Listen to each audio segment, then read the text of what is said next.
ओम शांति। 27 अप्रैल 2026। बाबा के महावाक्य। मीठे बच्चे, तुम्हें फूल बन सबको सुख देना है। फूल बच्चे मुख से रतन निकालेंगे। प्रश्न, फूल बनने वाले बच्चों प्रति भगवान की कौन सी ऐसी शिक्षा है जिससे वह सदा खुशबूदार बना रहे? उत्तर, हे मेरे फूल बच्चे, तुम अपने अंदर देखो कि मेरे अंदर कोई आसुरी अवगुण रूपी कांटा तो नहीं है। अगर अंदर कोई कांटा हो तो जैसे दूसरे के अवगुण से नफरत आती है, वैसे अपने आसुरी अवगुण से नफरत करो तो कांटा निकल जाएगा। अपने को देखते रहो, मनसा वाचा कर्मणा, ऐसा कोई विकर्म तो नहीं होता है जिसका दंड भोगना पड़े। ओम शांति। रूहानी बच्चों प्रति रूहानी बाप बैठ समझाते हैं। इस समय यह रावण राज्य होने कारण मनुष्य सब हैं देह अभिमानी। इसीलिए उन्हों को जंगल का कांटा कहा जाता है। यह कौन समझाते हैं? बेहद का बाप, जो अब कांटों को फूल बना रही है। कहाँ कहाँ माया ऐसी है जो फूल बनते बनते फट से फिर कांटा बना देती है। इसको कहा ही जाता है कांटों का जंगल। इसमें अनेक प्रकार के जानवर मिसल मनुष्य रहते हैं। है मनुष्य, परंतु एक दो में जानवरों मिसल लड़ते झगड़ते रहते हैं। घर घर में झगड़ा लगा हुआ है। विषय सागर में ही सब पड़े हैं। यह सारी दुनिया बड़ा भारी विष का सागर है, जिसमें मनुष्य गोते खा रहे हैं। इसको ही पतित भ्रष्टाचारी दुनिया कहा जाता है। अभी तुम कांटों से फूल बन रहे हो। बाप को बागवान भी कहा जाता है। बाप बैठ समझाते हैं। गीता में है ज्ञान की बातें, और फिर मनुष्यों की चलन कैसी है वह भागवत में वर्णन है। क्या क्या बातें लिख दी हैं। सतयुग में ऐसे थोड़े ही कहेंगे। सतयुग में तो है ही फूलों का बगीचा। अभी तुम फूल बन रहे हो। फूल बनकर फिर कांटे बन जाते हैं। आज बड़ा अच्छा चलते, फिर माया के तूफान आ जाते हैं। बैठे बैठे माया क्या हाल कर देती है। बाप कहते रहते हैं, हम तुमको विश्व का मालिक बनाते हैं। भारतवासियों को कहते हैं, तुम विश्व के मालिक थे। कल की बात है, लक्ष्मी नारायण का राज्य था। हीरे जवाहरातों के महल थे। उनको कहते ही हैं गार्डन ऑफ अल्लाह। जंगल यहाँ है, फिर बगीचा भी यहाँ होगा ना। भारत स्वर्ग था, उसमें फूल ही फूल थे। बाप ही फूलों का बगीचा बनाते हैं। फूल बनते बनते फिर संग दोष में आकर खराब हो जाते हैं। बस बाबा हम तो शादी करते हैं, माया का भभका देखते हैं ना। यहाँ तो है बिल्कुल शांति, यह सारी दुनिया है जंगल। जंगल को जरूर आग लगेगी तो जंगल में रहने वाले भी खत्म होंगे ना। वही आग लगनी है जो 5000 वर्ष पहले लगी थी, जिसका नाम महाभारत लड़ाई रखा है। एटॉमिक बॉम्ब्स की लड़ाई तो पहले यादवों की ही लगती है, वह भी गायन है। साइंस से मिसाइल्स बनाई हैं, शास्त्रों में तो बहुत कहानियां हैं। बाप बच्चों को समझाते हैं, ऐसे कोई पेट से थोड़े ही मूसल आदि निकल सकते हैं। अभी तुम देखते हो साइंस द्वारा कितने बॉम्ब्स आदि बनाते हैं। सिर्फ 2 बॉम्ब ही लगाएं तो कितने शहर खत्म हो गए, कितने आदमी मरे, लाखों मरे होंगे। अब इस इतने बड़े जंगल में करोड़ों मनुष्य रहते हैं, इनको आग लगनी है। शिव बाबा समझाते हैं, बाप तो फिर भी रहमदिल है, बाप को तो सबका कल्याण करना है। फिर भी जाएंगे कहाँ? देखेंगे बरोबर आग लगती है तो फिर भी बाप की शरण लेंगे। बाप है सर्व का सद्गति दाता, पुनर्जन्म रहित। उनको फिर सर्वव्यापी कह देते। अभी तुम हो संगम युगी, तुम्हारी बुद्धि में सारा ज्ञान है। मित्र संबंधियों आदि के साथ भी तोड़ निभाना है। उनमें है आसुरी गुण, तुम्हारे में है दैवी गुण। तुम्हारा काम है औरों को भी यही सिखलाना। मंत्र देते रहो। प्रदर्शनी द्वारा तुम कितना समझाते हो। भारतवासियों के 84 जन्म पूरे हुए हैं। अब बाप आए हैं मनुष्य से देवता बनाने, अर्थात नरकवासी मनुष्यों को स्वर्गवासी बनाते हैं। देवता स्वर्ग में रहते हैं। अभी अपने को आसुरी गुणों से नफरत आती है। अपने को देखा जाता है हम दैवी गुण वाले बने हैं। हमारे में कोई अवगुण तो नहीं है। मनसा वाचा कर्मणा, हमने कोई ऐसा कर्म तो नहीं किया जो आसुरी काम हो। हम कांटों को फूल बनाने का धंधा करते हैं व नहीं। बाबा है बागवान और तुम ब्रह्मा कुमार कुमारियां हो माली। किस्म किस्म के माली भी होते हैं। कोई तो अनाड़ी हैं जो किसको आप समान नहीं बना सकते। प्रदर्शनी में बागवान तो नहीं जाएंगे, माली जाएंगे। यह माली भी शिव बाबा के साथ है, इसीलिए यह भी नहीं जा सकता। तुम माली जाते हो सर्विस करने के लिए। अच्छे अच्छे मालियों को ही बुलाते हैं। बाबा भी कहते हैं अनाड़ियों को ना बुलाओ। बाबा नाम नहीं बतलाते हैं। 3rd क्लास माली भी है ना। बागवान प्यार उनको करेंगे जो अच्छे अच्छे फूल बनाकर दिखाएंगे। उस पर बागवान खुश भी होगा। मुख से सदैव रतन ही निकालते रहते हैं। कोई रतन के बदले पत्थर निकालेंगे तो बाबा क्या कहेंगे। शिव पर अक के फूल भी चढ़ाते हैं ना, तो कोई ऐसे भी चढ़ते हैं ना। चलन तो देखो कैसी है।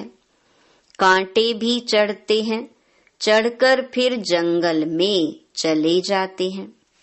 सतो प्रधान बनने बदले और ही तमो प्रधान बनते जाते हैं। उनकी फिर क्या गति होती है? बाप कहते हैं, मैं एक तो निष्कामी हूँ और दूसरा पर उपकारी हूँ। पर उपकार करता हूँ भारतवासियों पर, जो हमारी ग्लानि करते हैं। बाप कहते हैं, मैं इस समय ही आकर स्वर्ग की स्थापना करता हूँ। किसको कहो स्वर्ग चलो, तो कहते स्वर्ग में तो हम यहाँ है ना। अरे स्वर्ग होता है सतयुग में, कलयुग में फिर स्वर्ग कहाँ से आया? कलयुग को कहा ही जाता है नरक। पुरानी तमो प्रधान दुनिया है। मनुष्यों को पता ही नहीं है कि स्वर्ग कहाँ होता है। स्वर्ग आसमान में समझते हैं। देलवाड़ा मंदिर में भी स्वर्ग ऊपर में दिखाया है, नीचे तपस्या कर रही हैं। तो मनुष्य भी इसीलिए कह देते फलाना स्वर्ग पधारा। स्वर्ग कहाँ है? सबके लिए कह देते स्वर्गवासी हुआ। यह है ही विषय सागर। क्षीर सागर विष्णुपुरी को कहा जाता है। उन्होंने फिर पूजा के लिए एक बड़ा तालाब बनाया है, उसमें विष्णु को बिठाया है। अभी तुम बच्चे स्वर्ग में जाने की तैयारी कर रहे हो, जहाँ दूध की नदियाँ होंगी। अभी तुम बच्चे फूल बनते जाओ। ऐसी कोई चलन कभी नहीं चलनी है जो कोई कहे यह तो कांटा है। हमेशा फूल बनने के लिए पुरुषार्थ करते रहो।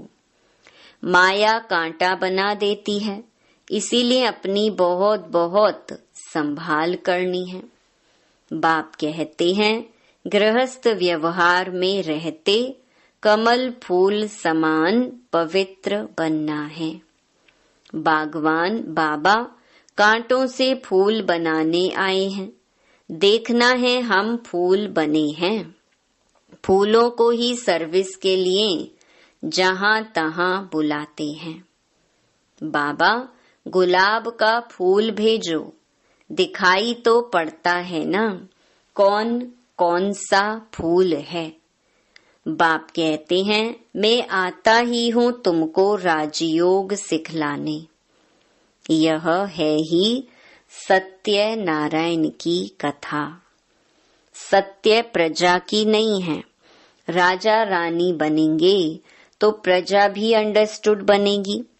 अभी तुम समझते हो राजा रानी तथा प्रजा कैसे नंबरवार बनती है। गरीब जिनके पास 2-5 रुपया भी नहीं बचता है, वह क्या देंगे? उनको भी उतना मिलता है जितना 1000 देने वाले को मिलता है। सबसे ज्यादा भारत गरीब है। किसको भी याद नहीं है कि हम भारतवासी स्वर्गवासी थे। देवताओं की महिमा भी गाते हैं, परंतु समझ नहीं सकते। जैसे मेंढक ट्रा ट्रा करते हैं, बुलबुल आवाज कितना मीठा करती है, अर्थ कुछ नहीं। आजकल गीता सुनाने वाले कितने हैं, माताएं भी निकली हैं। गीता से कौन सा धर्म स्थापन हुआ, यह कुछ भी नहीं जानते हैं। थोड़ी रिद्धि सिद्धि कोई ने दिखाई तो बस समझेंगे यह भगवान है। गाते हैं पतित पावन, तो पतित है ना। बाप कहते हैं, विकार में जाना यह नंबर 1 पतित पना है। यह सारी दुनिया पतित है। सब पुकारते हैं, हे पतित पावन आओ। अब उनको आना है व गंगा स्नान करने से पावन बनना है। बाप को मनुष्य से देवता बनाने के लिए कितनी मेहनत करनी पड़ती है। बाप कहते हैं मुझे याद करो तो तुम कांटे से फूल बन जाएंगे। मुख से कभी पत्थर नहीं निकालो, फूल बनो। यह भी पढ़ाई है ना। चलते चलते ग्रहचारी बैठ जाती है तो फेल हो जाते हैं, होपफुल से होपलेस हो जाते हैं। फिर कहते हैं हम बाबा के पास जाएं। इंद्र की सभा में गंदे थोड़े ही आ सकते हैं। यह इंद्र सभा है ना। ब्राह्मणी जो ले आती है उस पर भी बड़ी जवाबदारी है। विकार में गया तो ब्राह्मणी पर भी बोझ पड़ेगा, इसीलिए संभाल कर किसको ले आना चाहिए। आगे चल तुम देखेंगे साधु संत आदि सब क्यू में खड़े हो जाएंगे। भीष्म पितामह आदि का नाम तो है ना। बच्चों की बड़ी विशाल बुद्धि होनी चाहिए। तुम किसी को भी बता सकते हो भारत गार्डन ऑफ फ्लावर था, देवी देवताएं रहते थे, अभी तो कांटे बन गए हैं। तुम्हारे में 5 विकार है ना। रावण राज्य माना ही जंगल। बाप आकर कांटों को फूल बनाते हैं। ख्याल करना चाहिए अभी हम गुलाब के फूल नहीं बने तो जन्म जन्मांतर अक के फूल ही बनेंगे। हरेक को अपना कल्याण करना है। शिव बाबा पर थोड़े ही मेहरबानी करते हैं। मेहरबानी तो अपने पर करनी है। अब श्रीमत पर चलना है। बगीचे में कोई जाएंगे तो खुशबूदार फूलों को ही देखेंगे, अक को थोड़े ही देखेंगे। फ्लावर शो होता है ना, यह भी फ्लावर शो है। बड़ा भारी इनाम मिलता है। बहुत फर्स्ट क्लास फूल बनना है। बड़ी मीठी चलन चाहिए। क्रोधी के साथ बड़ा नम्र हो जाना चाहिए। हम श्रीमत पर पवित्र बन पवित्र दुनिया स्वर्ग का मालिक बनने चाहते हैं। युक्तियां तो बहुत होती है ना। माताओं में त्रिया चरित्र बहुत होते हैं। चतुराई से पवित्रता में रहने के लिए पुरुषार्थ करना है। तुम कह सकती हो कि भगवान उवाच काम महाशत्रु है। पवित्र बनो तो सतो प्रधान बन जाएंगे। तो क्या हम भगवान को नहीं माने? युक्ति से अपने को बचाना चाहिए। विश्व का मालिक बनने के लिए थोड़ा सहन किया तो क्या हुआ? अपने लिए तुम करते हो ना। वह राजाई के लिए लड़ते हैं, तुम अपने लिए सब कुछ करते हो। पुरुषार्थ करना चाहिए। बाप को भूल जाने से ही गिरते हैं, फिर शर्म आती है। देवता कैसे बनेंगे? अच्छा, मीठे मीठे सिकिलधे बच्चों प्रति मात पिता बाप दादा का याद प्यार और गुड मॉर्निंग। रूहानी बाप की रूहानी बच्चों को नमस्ते। धारणा के लिए मुख्य सार। पहला, माया की ग्रहचारी से बचने के लिए मुख से सदैव ज्ञान रतन निकालने हैं। संग दोष से अपनी संभाल रखनी है। दूसरा, खुशबूदार फूल बनने के लिए अवगुणों को निकालते जाना है। श्रीमत पर बहुत बहुत नम्र बनना है।